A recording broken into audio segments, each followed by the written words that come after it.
নম্বর আয়াতের শুরুতে আল্লাহু আকবার, 1 নম্বর ঈমানের গুণ আল্লাহ রাব্বুল আলামিন বলেন, ইন্নামাল মুমিনুনা আল্লাযীনা ইযা যুকিরাল্লাহু ওয়াজিলাত কুলুবুহুম। চিল্লা করে আল্লাহু আকবার।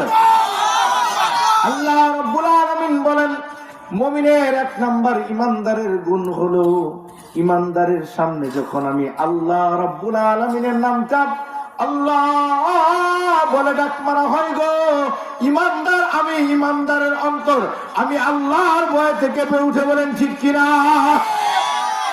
তার মানে যে জায়গায় আল্লাহর নাম নেওয়া হয়, সেই আল্লাহর নামের ধ্বনি শোনার পরে, আওয়াজ শোনার পরে ঈমানদার দোকানে থাকতে পারে না, রাস্তায় থাকতে পারে না, বাড়িতে থাকতে পারে না। ঈমানের দাবি হলো, ঈমানের 1 নম্বর গুণ হলো, ওই যেই জায়গায় আল্লাহর নাম নেওয়া হয় সেই জায়গায় চলে আসবে। বলেন ঠিক কিনা?